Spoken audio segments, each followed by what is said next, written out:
Hello, ladies and gentlemen, and welcome again to Syriana Analysis. I'm your host, Kevork Almassian. Thank you very much for tuning in to today's live streaming. I appreciate you all, whether you're watching this stream on YouTube or on Rumble. I think I have to bring my webcam a little bit down. Let's see. I think that would be better. I hope you're doing well, guys, and I'm happy to read all of your comments on yesterday's video, which I recorded outdoors in the park, and then I came back home, I edited it and rendered it and uploaded it, and it took a lot of time. That's why the video was posted at 8 p.m. Central European Time, 2 p.m. Eastern American time, and that is one of the reasons why I don't want to do outdoor videos, because you have to record, bring it home, edit it, process it, upload it, and this takes a lot of time. Compared to a live streaming, which I'm just sitting and talking after I do already my research and I know what I'm going to tell you. I think for the next period, if I'm going to post outdoors, the video has to be shorter, not 1 hour video. It could be like 20 minutes video, quick updates, etc. Yes, but longer version, like 1 hour video, I think that would be consuming lots of time from me as well. Unnecessary, let's say, compared to how many people watch and the quality of the content that I am presenting. Today, I am very excited to speak about this case because I've been digging into this issue quite a long time. I have humble experience in it. I have read it. And I was thinking of how the countries around the world basically perceive the US empire. So I divided these countries into different categories. The first category are the countries that decide to be aligned with the United States for obvious reasons. The US is the superpower, is the current day empire, and they would like to benefit from the technological advances, from the military superiority, and they're also gaining some safety, because if you go against the empire, then the empire could crush you if this country's position is important, or they have natural resources that they need, or simply markets, right? So many countries around the world, they are allies with the United States, some of which are convinced and it's in their interest. There is nothing wrong about that. And some countries just want to save their own countries by not becoming an enemy of the United States. However, there are other category of countries, for example, the countries that have bigger aspirations, like Russia and China and India and Brazil and South Africa. That's why you see these countries coming closer together in order to try to counterbalance the US hegemony, which it seems that this is a still long-run process and it's not going to be achieved in the near future. And there are other types of countries that are a little bit smaller, but still do not like the supremacy, let's say, of the US. So they object the US policies in different regions, whether it's in Middle East or Far East Asia or in Africa, for example. And some of these countries are targeted by the United States. And the United States, when they try to target a country, and in order to change the attitude of this country, especially on the foreign policy level and the financial and economic levels, they have different ways to change the policy of this country, one of which is persuasion, investments in this country, trying to persuade them to accept American products or American investments or American-tied companies and multinational corporations and bankers, for example. In other ways, they try to sanction the countries, to try to bully and subjugate and then force them to accept the terms. And some other countries also witness what is called economic assassins or economic hitmen. So the United States or the empire, they have economic hitmen, and they are trained in the IMF or the World Bank, and they receive senior positions in these international financial systems in the banks, and then they become financial advisors or officers officials in other countries that are targeted or would be targeted by the United States later. And I think one of this example was widespread, especially in Latin American countries. So, and the last way that the US targets these countries is through military means, like regime change wars or invasions, the example of which is, for example, Iraq and Libya and Syria as well. Now, today I want to focus on the third one, which is the economic hitman, and how the US basically destroys a country's economy by giving them loans and grants, most of which are politically motivated, right? Or there are political conditions that you have to follow certain political agendas in order to receive these funds. But there is a catch in this, because some of these countries, they cannot pay these loans in the future. So they get stuck in this cycle of debt to the United States, or debt. Some of my followers are correcting my pronunciations sometimes, so let's not offend them. So a big debt that they cannot pay. And that's how they start selling, for example, their ports. Even China is doing things like that. Like they go to Africa, if some country has a big debt and they cannot pay, they're paying for them and renting their ports for the expansion of their influence around the world. But they're doing it through soft power, not through destroying their economies to begin with. So one of the examples of this hitman, the economic hitman, has been explained in a book by John Perkins. The title of the book is Confessions of an Economic Hitman. And this book, basically, the author has told us that he had a role in the past. He worked for international consulting firms, and his primary goal or role was to convince leaders of underdeveloped countries to accept substantial development loans for large construction and engineering projects in their countries. But these loans are often much larger than the countries actually need. And this led to a cycle of debt that traps these nations in a system of American influence and control. I think now Egypt is suffering from this exact same thing. So the economic hitman use various techniques such as fraudulent financial reports, rigged elections, payoffs, extortion, and sometimes even murder to achieve their goals. Basically, they funnel money from organizations like the World Bank, the US aid, into the coffers of large corporations and wealthy individuals, thereby exploiting the country's resources and political will. So himself, John Perkins, he was on TV, and he explained to us, I think in this 1.5 minutes, which is brilliant to see how he summarizes his duty. We work many different ways, but perhaps the most common is that we will identify a third world country that has resources our corporations covet, like oil, and then arrange a huge loan to that country from the World Bank or one of its sisters. However, the money never goes to the country. Instead, it goes to our own corporations to build infrastructure projects in that country, power plants, highways, industrial parks, things that benefit a few rich people in that country, as well as our own corporations, but do not help the majority of the people at all. And yet the whole country, is left holding a huge debt. And it's such a huge debt they can't possibly repay it. So at some point, the economic hitmen go back and say, you owe us a lot of money, you can't repay your debts, so give us a pound of flesh. When I failed to bring them around, to get them to accept these loans, to get them to put their countries into servitude, then I knew that standing right behind me were what we call the jackals.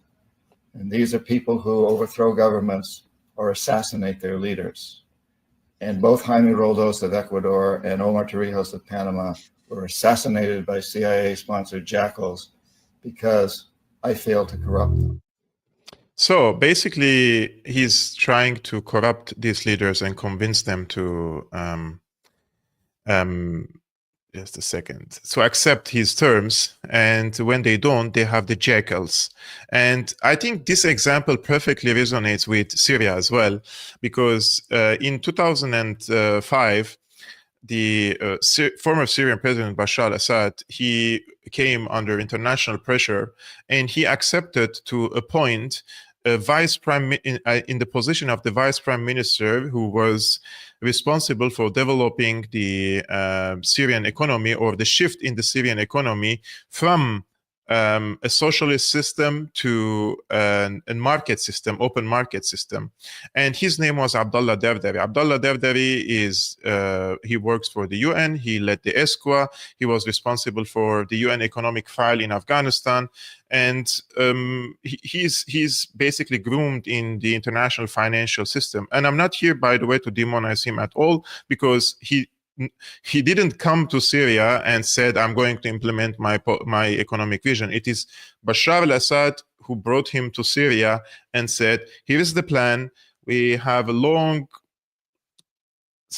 been long pursuing a socialist economic system in this country. And now in 2005, we are going to open up the country and liberalize the economy. And we're going to open the borders with Turkey. We're going to strike the EU-Syrian Association Agreement, etc., etc. It is Bashar who brought Abdullah Derdari, who himself, he believed in a free market system. So once he came to Syria, he started to liberalize the economy. I said in yesterday's video that this created a disparity in the society, because the socialist system of Hafez al-Assad was built on empowering the middle and below middle class and also the rural areas, whereas when we started shifting from a socialist to more open market economy, the focus was on the bigger cities, was on the business sector, was on the banking sector, was on the big investments in the country compared to the slow businesses, startups, and farming, and the workers and the middle class. So this shift from a socialist to open market economy started in 2005. This is nothing new, but Assad didn't, let's say, implement it completely, or was successful, let's say, in finalizing his project. I'm trying to find a photo of Abdullah Derdari. He was last week meeting with Jolani in Syria, and I think that he's going to have a big role in the next period, and he's going to be one of the personalities who is implementing basically the international or the American investment in Syria, or the shift in the Syrian economy into complete open market, allowing foreign investors and investments to come to the country, and basically having privatizing most of the sector. So I found his photo. I just want to show you this photo just for you to know what I'm talking about. So this is Jolani sitting with Abdullah Derdari, basically. And he was the deputy prime minister of Syria between 2005 to 2011. He was the guy responsible for liberalizing the Syrian economy, the guy on the left side. So one time I met him I met him multiple times in Beirut, and I asked him about this era, and he told me, Kevork, I'm a person who believes in this vision. I'm not justifying what he did, but this is what he said. Like, I'm a person, I believe in this economic theory and the vision, and I didn't come to Syria and convinced Bashar al-Assad to implement my vision. He invited me to his government and said, implement this economic vision. So whether it was successful or not, that's a different question, because in 2011, I believe the Syrian economy was doing fine.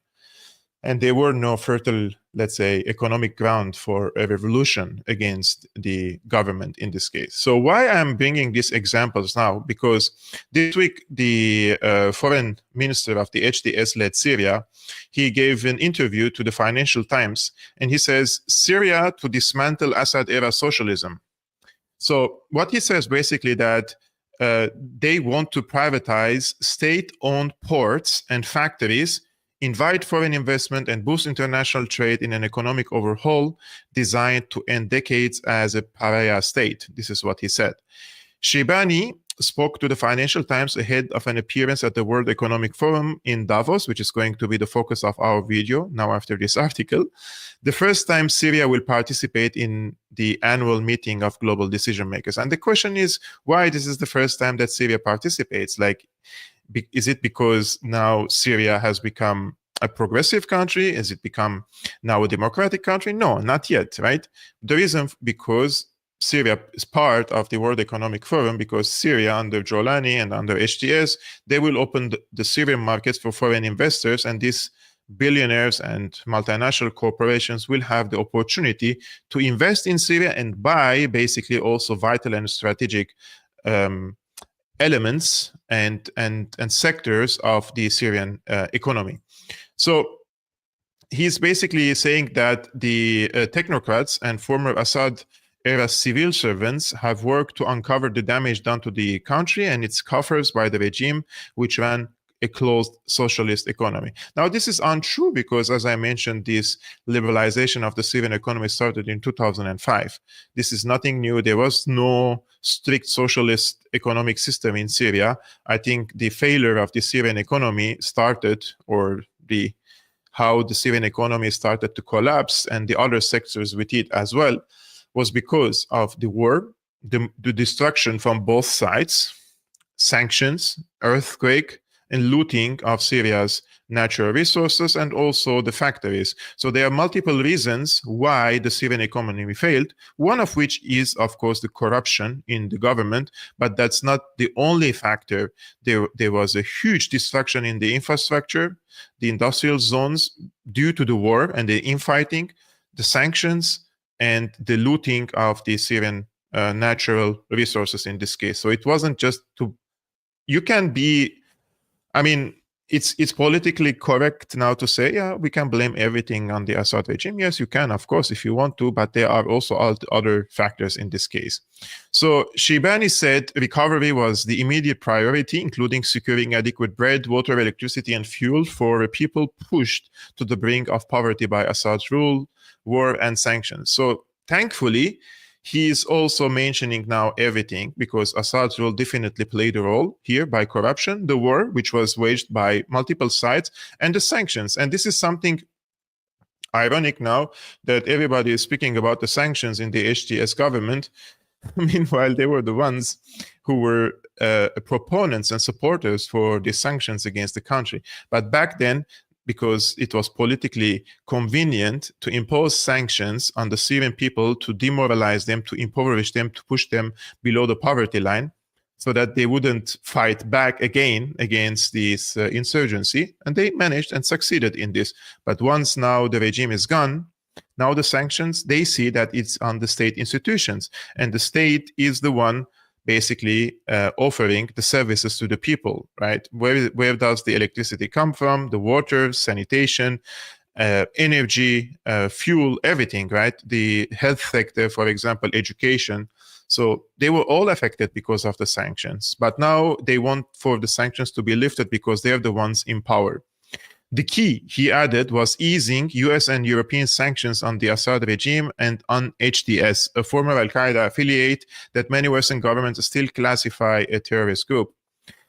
He says some in the region, notably the United Arab Emirates and Egypt, are wary of a resurgence in Syria of Islamist groups like the Muslim Brotherhood, while other Arab states worry the rebels' success could revive revolutionary sentiments in their own countries. al-Shibani said Syria was not planning to export the revolution and start getting involved in other states' affairs. The new government's priority was not to pose a threat to others, he said, but to build regional alliances that pave the way for Syrian prosperity. And this is something important because in his last statement, he said that Syria will not pose a threat in any country in the region, including Israel.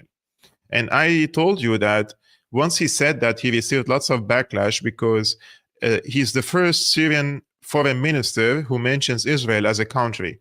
I think since 1948, not even 63, since the inception of Syria as an independent state, they didn't call Israel a country. They always used to call it a Zionist entity.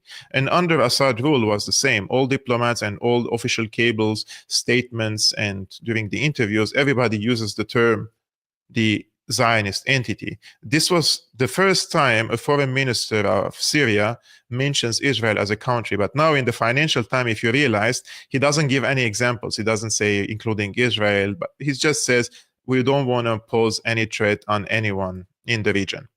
So he says also here, Syria's special relationship with Turkey, the most active backer of the rebels in their 13 years war against Assad, would allow the country to benefit from Ankara's technology, regional way, and European relations, he added. I think this is the key. From the beginning, I said HTS is the intelligence construct of Turkey, and Turkey is going to have the upper hand over the investments in the country. And I think Turkey and Qatar were tasked to remove Assad from the United States because they were the most capable to convince the people to join this uprising or militant insurgency against Assad for ideological reasons, and because they had borders. Basically, Turkey is bordering Syria, 800 kilometers. If they open the borders and send tens of thousands of multinational takfiris from around the world, you create a hub for terrorism in the country, and you have Qatar supporting Turkey financially, which Turkey is delivering this aid to these rebel groups. Plus, Idlib is very close to, on the borders again with Turkey, which was the concentration camp, basically the capital of HTS before they managed and succeeded in this regime change war. So in this case, I want to mention that the Syrian Observatory for Human Rights, which whose director is a long-time anti-Assad figure, he recently said on one of the Arabic TV channels, I think this was on Al Arabiya, Saudi-funded TV outlet, that Turkey is actively conquering and trying to occupy and annex the Syrian coastal line, which means Latakia, Tartus, and Jable. And he says that Turkey has taken active measures in the pursuit of occupying the Syrian coast. I think this story is plausible. However, I want to say one more thing, that in this case, Turkey will try to present itself as the savior or the protector of the Alawites in the coast, because if you put the map, for those who don't know, I just want to put the map in front of you for you to know what I'm talking about. The Syrian coast is mostly populated by the Alawites, right? So this is the coastal line that the Syrian Observatory for Human Rights says Turkey is trying to occupy. Tartus, this is Tartus, this is Qirdaha, and this is Latakia. So you see this coastal line, he says that Turkey is trying to occupy. But if you go a little bit to the north and this Hatay region is also include a big Alevi community. So what Turkey is going to say in this case, that look, the Alevis are living in peace and stability in Turkey, in Hatay. What if you join them? Like, why can't I be your protector? Similar, the same way that I'm the protector of the Alevis here. Nothing will happen to you. So I think this is a plausible scenario that Turkey would, because this region, if you can see, it's part of Syria.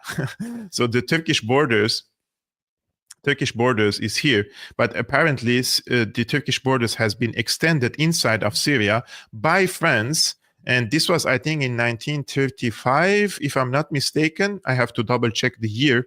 Basically, France, when they used to be the mandate power over Syria, they gave this piece of land to Turkey. And this piece of land used to belong to Syria, right? So if Turkey occupies this coastal line entirely, then they could include how many? Around 1.5 to 2 million Alawites to the Hatay region.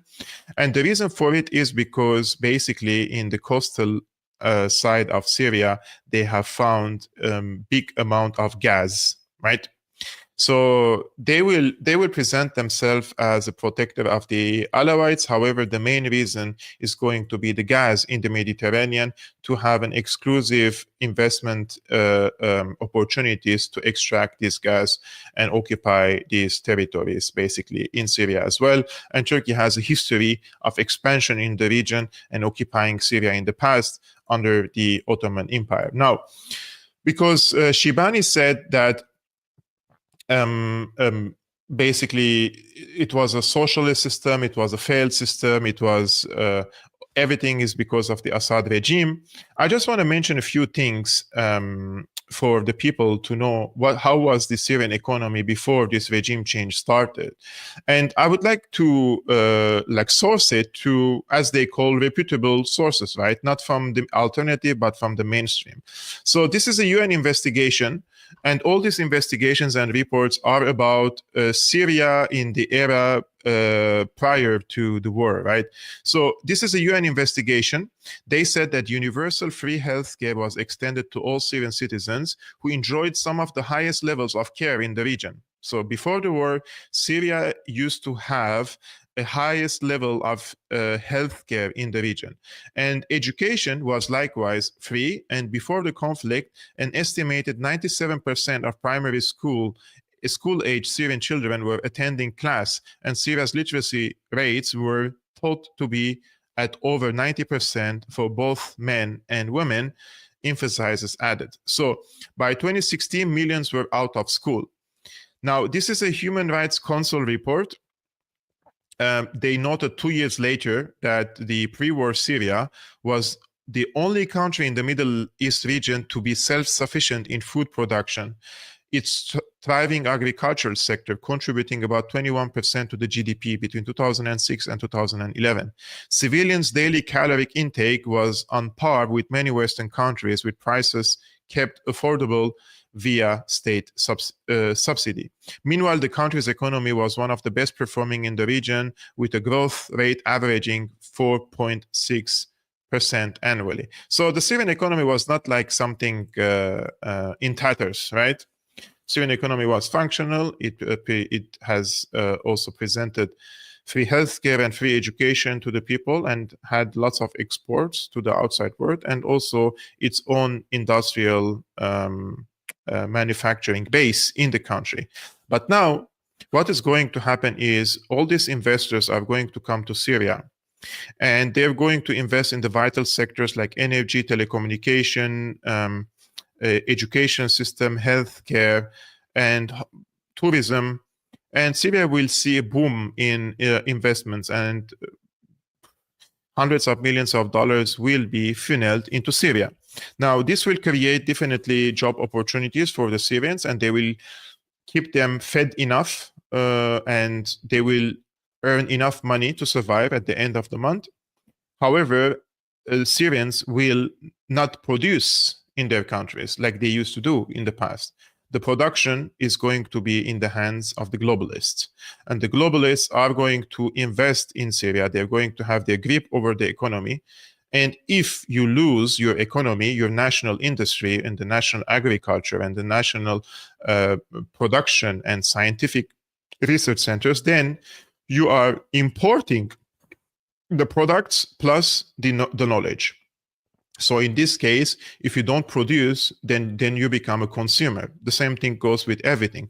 If you're not a producer, you're a consumer. And this is the place where I'm not really sure whether this is a good thing or not for Syria. I lean to believe that it's not a good thing for the Syrians. But at the same time, I'm receiving comments, and by people, basically, because I talk with lots of Syrians, they say, so what option do we have? In an era where the US has its strong grip over the dollar hegemony, the regional countries are mostly all on the side of the United States. And this is where, this is how the countries are thriving in the region. This is how they are building their countries and keeping their people safe. Then if this is the formula, then we will do it. Because the alternative for them is what used to be under Assad, right? And the recent memory of Assad is not remembered well. So the people are like, so what can we do? We don't have the money to reconstruct the country. So the alternative is to get loans or allow these investors to pour money into the country's economy. However, this also means basically that you don't own your economy. And if you don't own your economy, and the investors, the corporations have the monopoly over the investment climate in Syria, then this also means the politicians are going to try to appease the investors. And if we go to this direction, Syria is going to be a country that will have politicians and leaders who have invested interest in appeasing the foreign investors and not serving their own people. I always wonder, in so many cases, that some of the policies of some Western countries are so controversial that the people reject them. And despite them rejecting these policies, the politicians continue pursuing the same policies, like as if they are provoking their own people. But if you really check into the matter, like during what happened during the Corona era, right? For me, many of the policies made no sense, and many people were upset and they didn't like it and they objected it. However, the governments, through tyrannical measures, enforced the people to follow certain rules and even take experimental medication. The reason for that is because they were tied to the interests of the foreign corporations and pharmaceutical industries. And some of these politicians made millions of dollars for basically promoting a medical product.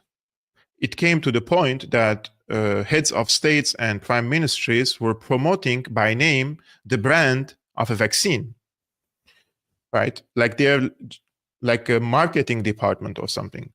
The reason for it is because these industries invest in the country and they tie their interests with the interests of the politicians, which means the country turns to be into corporation and no longer a nation state.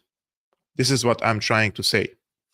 And here comes the example of the World Economic Forum, which consists of the globalist billionaires and oligarchs who always have funny thoughts and trying to persuade the people to accept certain measures that are so absurd. But they have a so-called futuristic vision for humanity. And I think, personally, that this vision for humanity is dystopian. And it's not something that you want to live and witness, some of which related to AI, some of which related to healthcare, some of which related to our personal freedoms and even physical freedoms. I'm a person who believes in a body autonomy and also believe in I'm not 100% free, but to a certain degree I am. And I don't want to lose my freedom over my body and over my thoughts. And what they are preaching in the World Economic Forum, in my opinion, is something that sooner or later we have to face it, and we have to ask ourselves the question if these measures and these policies and these programs and these agendas do really serve humanity collectively, or do they serve the interests of the very, very tiny, between brackets, elites. And even the term elitism has become absurd. A billionaire, if somebody is a billionaire, he doesn't have to be an elite.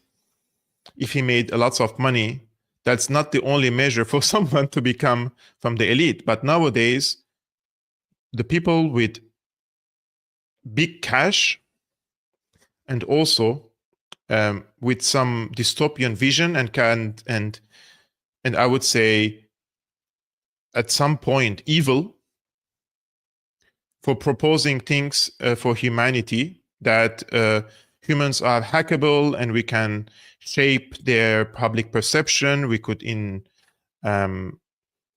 force them to take medication. Visions like you will own nothing and you will be happy. Smart cities, those are the 15-minute cities. Those are all visions that they speak and train, and they say we could probably adopt this vision in the future. But here is the idea. Not all of these visions could be implemented, but they try. And from what I see is they don't come with full power and impose their agenda on the people. They come step by step, by phases. They come and push the people to the edge, like they did during the COVID era. And then when they see the people reach the edge, they stop, they take a step back, and then they come a few years later from the same place that they already pushed the people to the edge and try to push the borders even further. And during this time, Syria was invited to the World Economic Forum.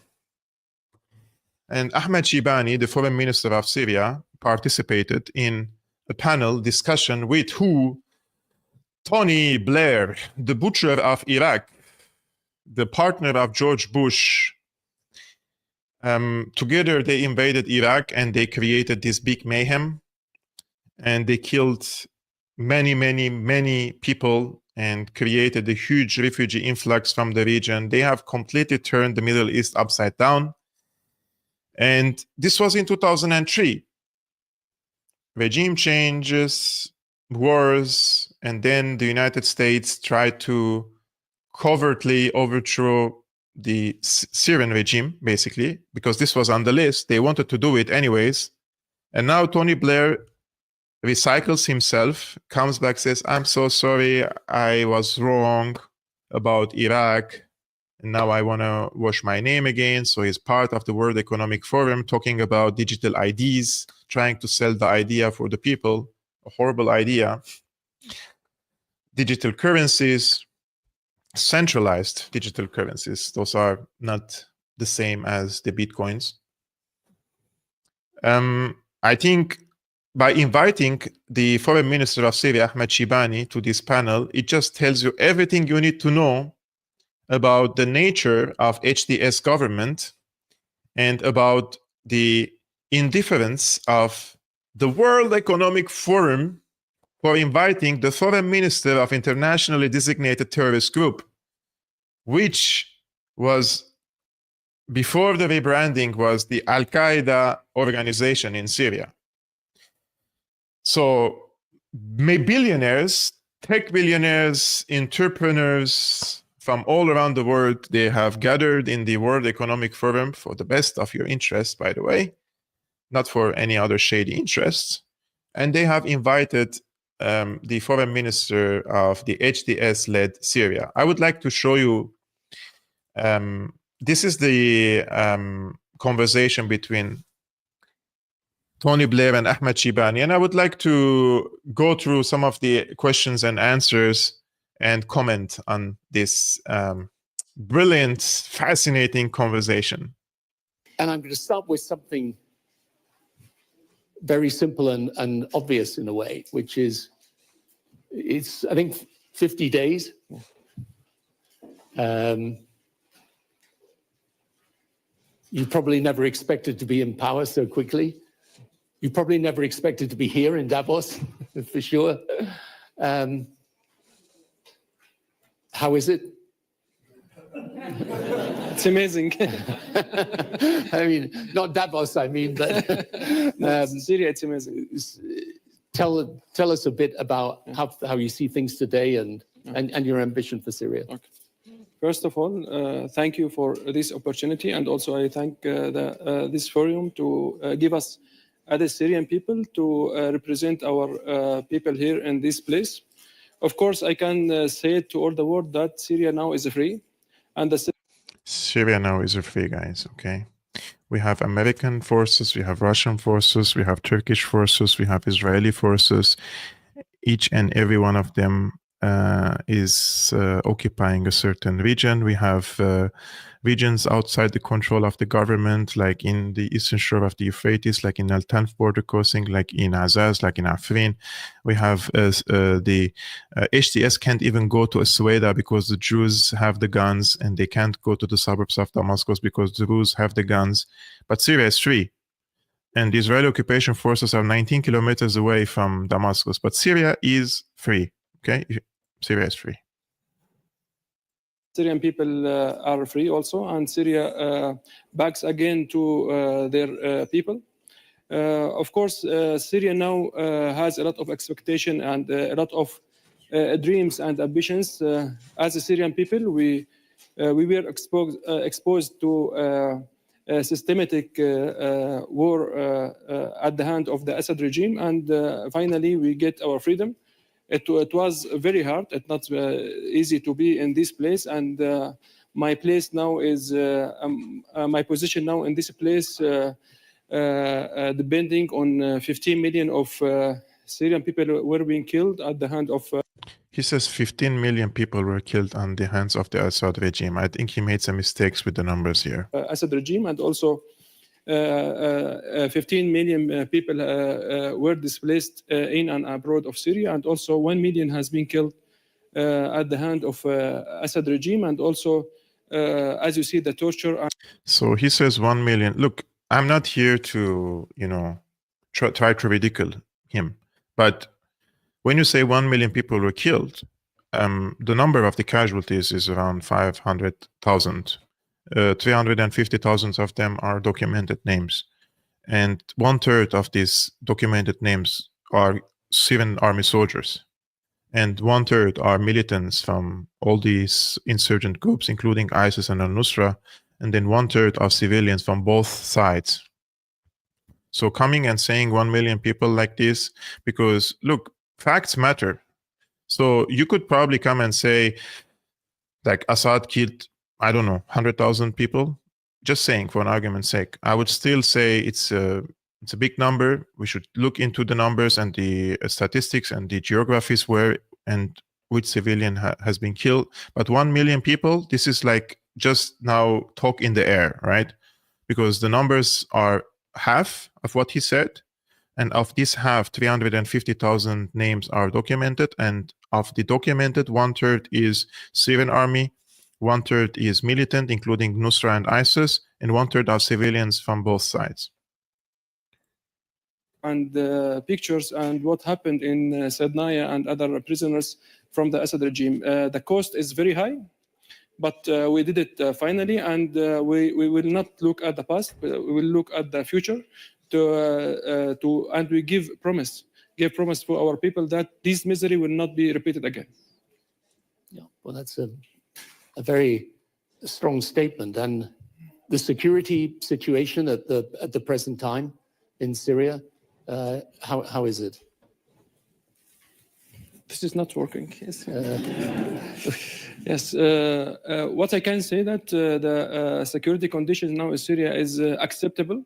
We are talking about 14 years of war and 14 years of chaos. And of course, the situation there is now, if you see that the delegations and the European countries and the Gulf countries and the Arab countries, all of them in Syria now. And we have in Syria now many Davos in Damascus. Like, this is the thing with the current situation in Syria.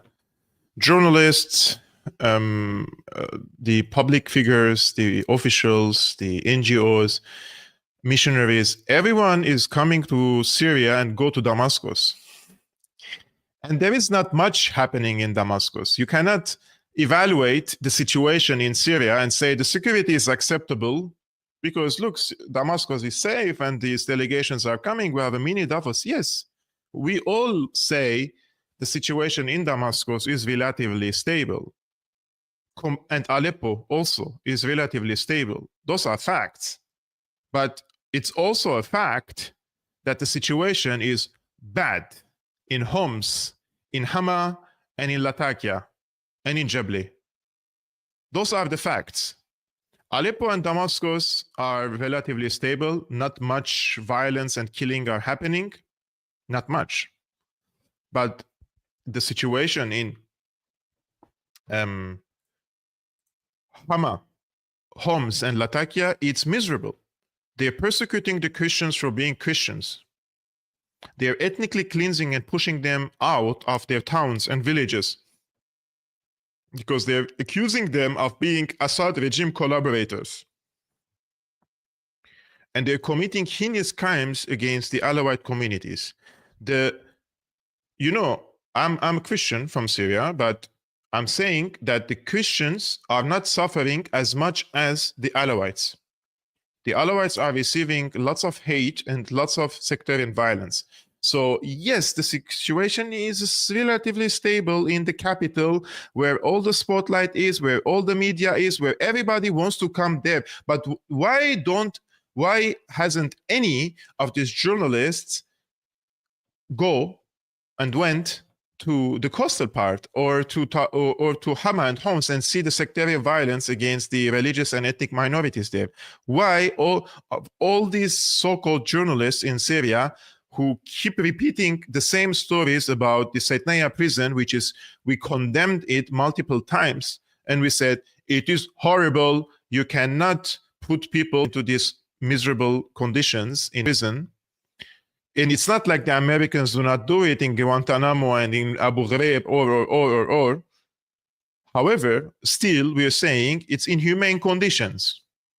But what were the numbers of the prisoners in Saitnaya? 4,000 people. 400 of them were charged of serious terrorist crimes, like joining and committing crimes with ISIS and al-Nusra. They were rapists. They were people who committed heinous crimes in this place. Not everyone was innocent, but they freed everyone. And they unleashed them in the Syrian society. What do you think is going to be the consequence of that, the result of that? Security, stability? So it's horrendous sometimes for me to... this person represents the foreign minister of Syria. He should be representing all Syrians. And his job is not to only look into Damascus and also in other places. Do you think he doesn't know about the killings happening in the other places? He knows. But now nobody is going to challenge him. There's not going to be a journalist asking him the serious and hard questions. Everybody is going to be pushy with him, including Tony Blair. For me, being accepted and endorsed by Tony Blair itself is a suspicion, the least to say, right? Let's continue. Syria now is open for all the world, and all the world feel safety and security in that place. And you've obviously got a lot of different minorities in Syria. Christians, Druze, Alawites. Look at the questions now. So he will start with a laughter, and then so how is the situation? How the security in Syria? Then what the minorities, and then women. It's all planned, and I'm sure he already had the questions. And how confident are you that this will be a Syria for all the people, given the history and the difficulties of the past? I can say that now, as we Syrian people, we are victims of the sectarian government, and we are also victims. Look, this is something I would like to explain. I did it already yesterday. The Assad regime was politically he has established a political authoritarianism. Under Assad, if you're in opposition and you pose a serious threat on the Assad regime, whether you're an Alawite, whether you're Christian, whether you're Druze, whether you are a Sunni, you're going to be persecuted, right? Or prosecuted, both, depends. And if you are a loyalist and you can help the regime in any way, financially, intellectually, media, journalism, etc., from whatever religious background you are or ethnic background, it doesn't matter. They will take you up. So we can say that the regime in Syria was more secular authoritarianism, right? But it wasn't sectarian authoritarianism. This is the major difference between the Assad regime and HTS. And HTS is a sectarian religious group. And once you bring such a group to power, you're going to alienate the rest of the Syrians. You need in Syria a government that is inclusive of everyone, and it doesn't identify itself in sectarian and religious terms. Once you bring religion and sect into politics, you have already told the rest that our political system is going to be based on a religion. And because of that, we're bringing identity politics to Syria and not a democracy. And if there is an identity politics, then the majority rules over the minority. But that's not what democracy is about. Democracy is one of the aspects of democracy is to elect an official from the people, that this person, the politician, represents the interests of the people regardless of their religious backgrounds or ethnic backgrounds. So the people in the West do not usually vote for example, I don't know, somebody whose name is Olaf Scholz, for example, because he's a Catholic or a Protestant. They vote him because he's an SPD in a Social Democratic Party, or Annalena Baerbock, who is because in the Green Party, their political program, ideology, etc. But they don't vote for someone usually because he's a Catholic or he's a Protestant or he's a Jewish. That's the difference I'm trying to explain, that this type of governance in Syria, it is doomed to fail. And it is going to harm the Sunni people in Syria as well in the process.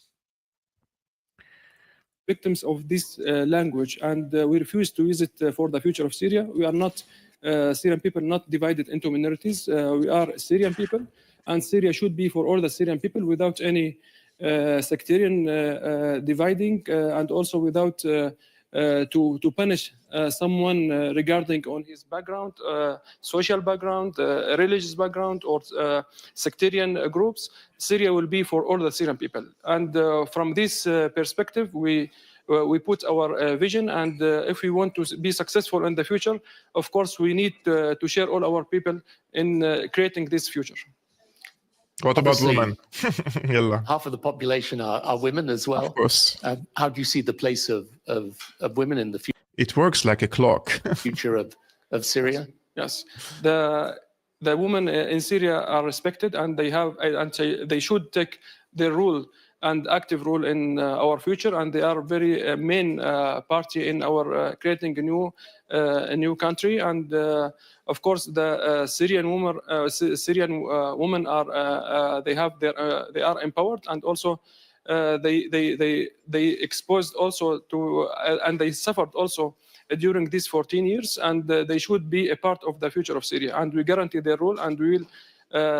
For my position, and also for my as a Syrian government, we should give them their rights and give them their rule without any making any pressure on them. And it is many part of our full picture. So he says something, however. The woman responsible for, so Jolani appointed a woman who is Turkish, by the way. She is a dual citizen of Turkey and Syria, to lead the Women Affairs Office in the country.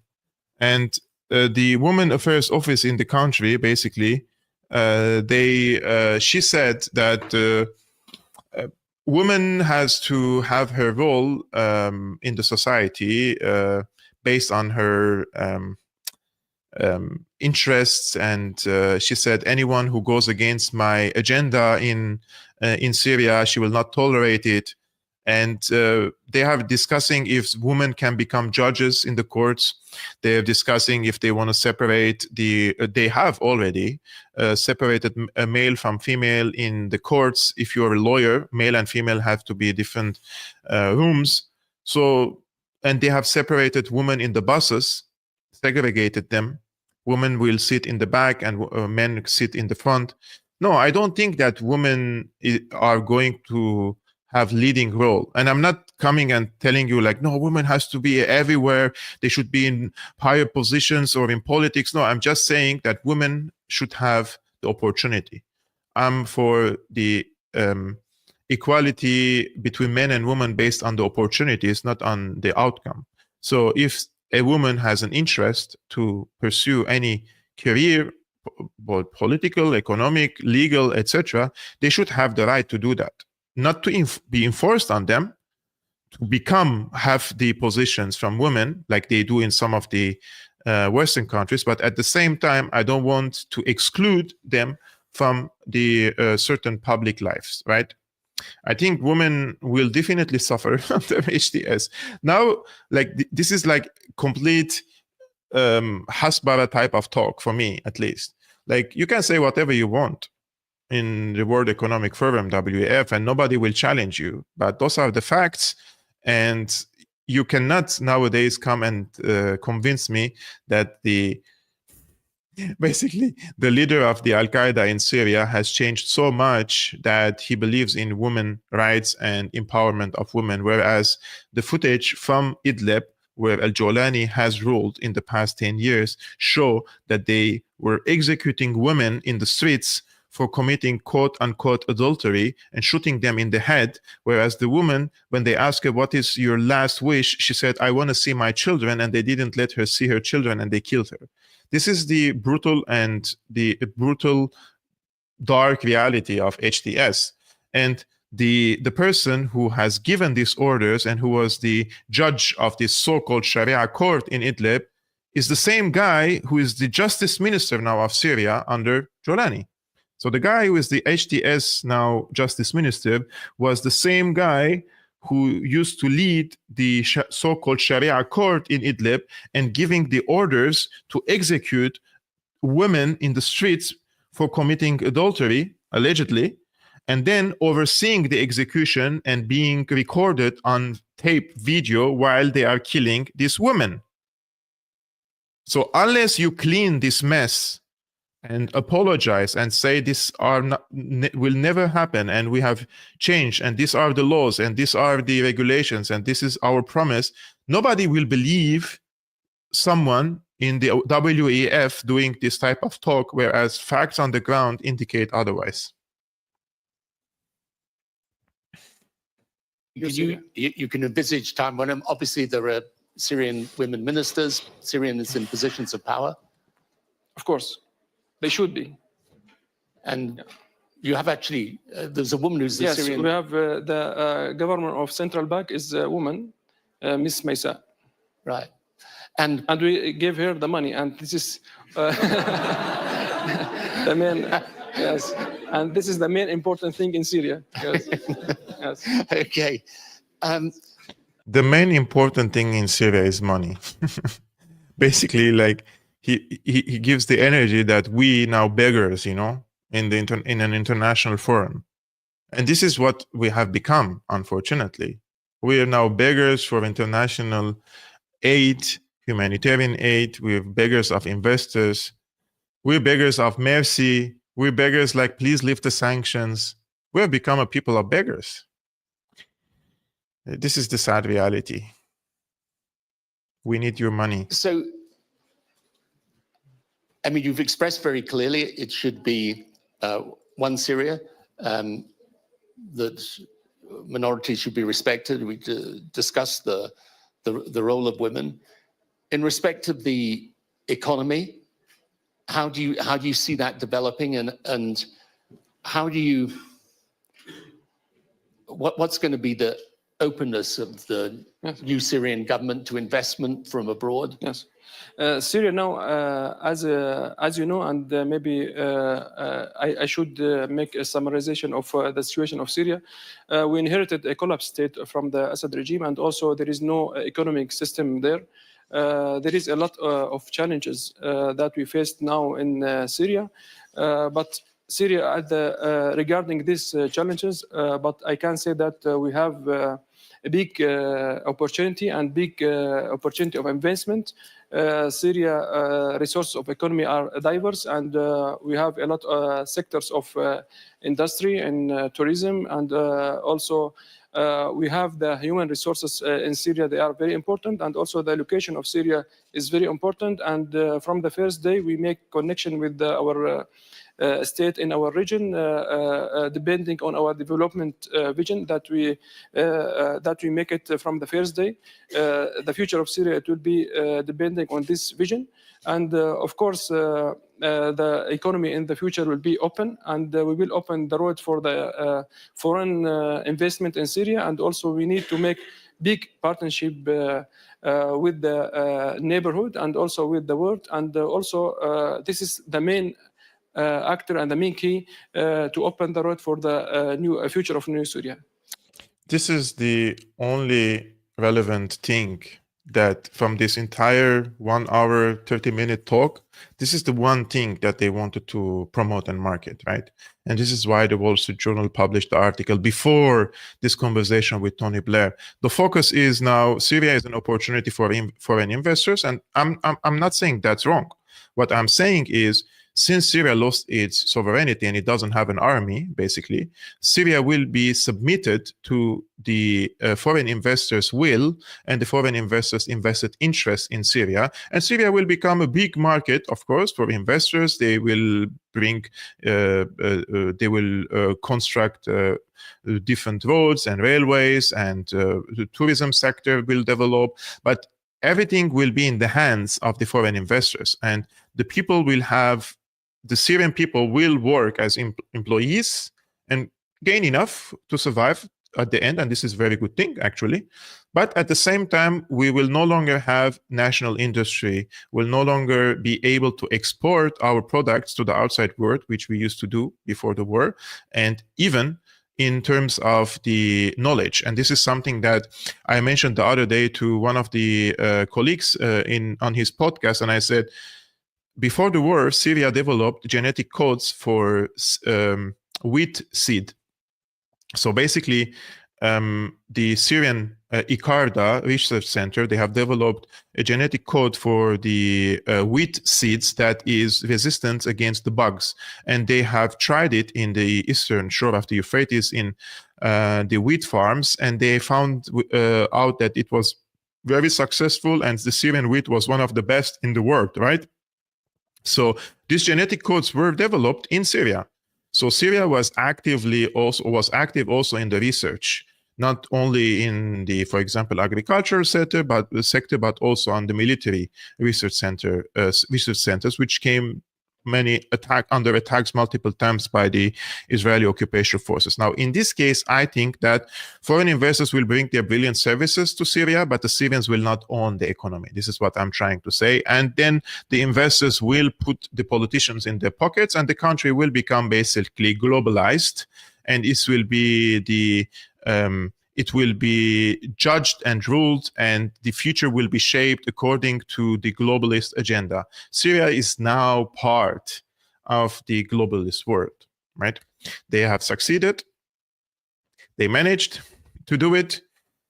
And there is very little people can do to resist this. It's a finished game, in my opinion. It's just thing that we have to watch and report about it.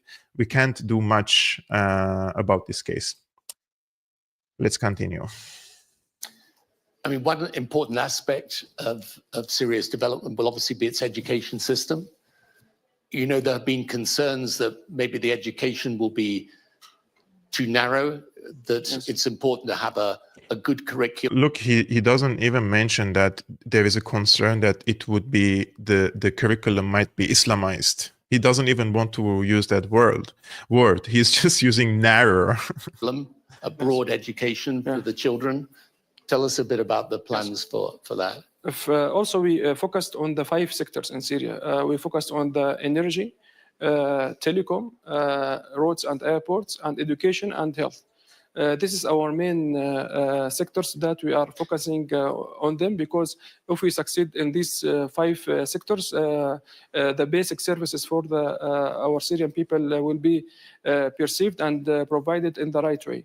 Of course, education is the Syrian people, they are well educated, and Syrian people like the education. And from the first week when we entered Damascus, we opened the school and the university to let the students to go back to their schools and university soon.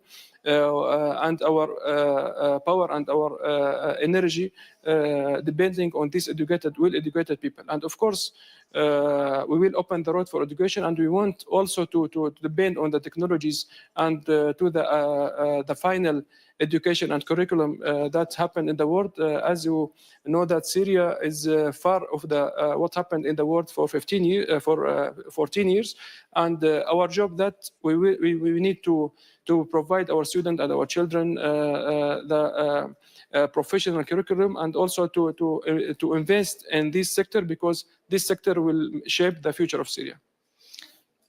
I mean, you're going to have enormous challenges. I mean, building a healthcare system from nothing really, which will exist at the moment. You've got the renewal of your infrastructure. How will you prioritize that? Yeah. Regarding this issue, we make a committee of expertise that they are studying and making experiment on the fields. If I said that what are priorities in Syria, maybe we have 100 priorities, but we should focus and we should divide our problems. And also we say that we have challenges, we don't have problems, because we have the hope, and we need to open the road. We don't want to turn Syria into a place that need the support and the humanitarian issue. This is important, but we need also to build our country very soon, and we focus on the energy sector because it's very important. The electricity in Syria doesn't work very well, and for this issue we make now some partnership with the with the Gulf country regarding this issue, and also we will depend and we will have workshops from expertise with the interaction with the international community and with the expertise from abroad to help us in this mission. I mean, Yes. presumably within the Syrian system, there's a huge problem with the capacity of the system, because you've got to deal with the Syrian people that are there, but you're going to have a large number of people returning who are refugees. Yeah. Yes. This issue, it was a misery issue in the past, but now we find that we can transfer it into something very good for the Syrian people. Now we have refugees around all the world. They now turned into expertise, and they have the knowledge, and also they have diverse knowledge from different countries. And we are also focusing now on welcoming them in Syria soon, because we need this added value to be helpful in the future of Syria. And are you finding? Look, I agree. I agree on this. I think that Syria, the current day Syria, should use seize this opportunity and invite the Syrian refugees back, especially those who are educated outside and they have gained experience in the market in Germany, in Europe, in the United States. And it would be very interesting for me to for someone to document the return of the Syrian refugees to Syria, and how many of them are going to return to Syria from today till 3 years from now, right? Let's give 3 years of window, and let's see people if they want to go back to Jolani-led Syria. I can assure you that the vast majority of the Syrians who have become refugees outside, in exception for Lebanon, Jordan, and Turkey, they're not going to go back to Syria, even though many of them support the HTS rule, but they're not going to go back to Syria. Make it make sense. People are coming back. Yeah. That's happening. Thousands of people now are coming back to Syria because Thousands of people are visiting Syria, not coming back to Syria. That's the difference. Syria is the Syrian people, they like their country, even though they live in European country or in different areas of the world. But the Syrian people, they like their country, and now we met them in Damascus, and we saw that they need to help us, and they need to make Syria a good region, and also to be a competent country in the world. And the Syrian people deserve to live in these conditions. I mean, we'll come on to some of the problems in the neighborhood and with sanctions and so on. We'll deal with that in a moment. But just looking at the government as it is now, I mean, 50 days in. Yes. What's the biggest challenge? What are the Sanctions things that you're most concerned about? The big challenge, depending on this 50 days, is the economic sanctions. Now we inherited a lot of problems from the Assad regime, but also we inherited these sanctions, and we should remove it and lift it from the should soon, because now it was in the past put for the Syrian people, but now it's against the Syrian people. So the sanctions, according to the HTS-led Syria foreign minister, these sanctions under Assad were imposed for the sake of the Syrian people, but now these same sanctions harm the Syrian people. Make it make sense. I think this is going to be the last point that I wanted to shed light on this conversation, that they want to lift the sanctions. And I tweeted about this yesterday, and I received interesting comments and replies. I said, Tony Blair held a conversation with the foreign minister of HTS-led Syria at the World Economic Forum. What could go wrong? And if I checked the quotes, Alex Rubinstein says, more than changing the image of HTS, their fast track from designated terrorist to international legitimacy only demolishes the notion of the latter. Kit Klarenberg says, legitimizing mass murdering genocidal extremists is absolutely disgusting. HTS should have known better. He's talking about Tony Blair. Mohammed Marandi says they destroyed Iraq under the pretext of chemical weapons and Al-Qaeda. Then they devastated Syria to empower Al-Qaeda. This guy, which is the CJ, I call him watermelon, likely an intelligence asset for Qatar and Israel. He says, shortly after your Führer met with Blair, and this picture is, by the way, in 2002, not after 2003 invasion, he hosted US and UK forces to torture innocent Iraqis and Syrians. Well, that's not true, by the way. They never hosted any US and UK forces on Syrian territory. Our friend Seji says there is no mask anymore.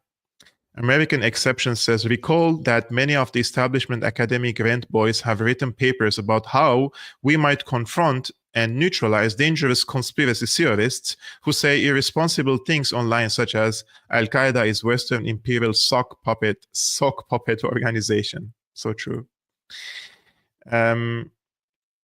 Let's see more. Blair and the head chopper in chief.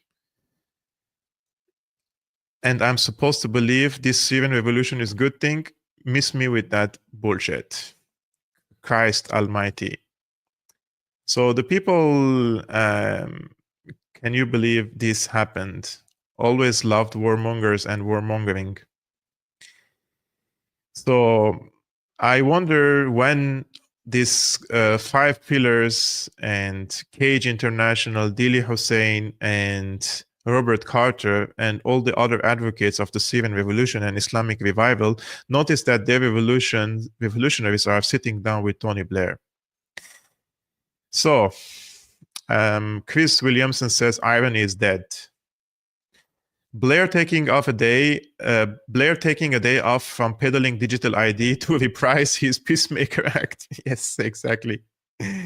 So I think the mood is clear about Tony Blair. I think this is a big L for the HTS government to allow itself to sit with Tony Blair, the butcher of Iraq. This just gives the vibes that this is 2003 all over again, but with different means. Anyways, I think this was all for today. Thank you so much, guys, for tuning into today's live streaming. I really appreciate every single one of you. Please hit the like button and subscribe to YouTube channel before leaving this channel. And if you like to support the independent work I'm doing, you can become a patron, patreon.com/Syriana Analysis, or there are other means in the description below if you don't like to use the platform Patreon. And tomorrow we are going to do the last live streaming for this week, 24th of January 2025. Peace be upon you, upon your families. Salam.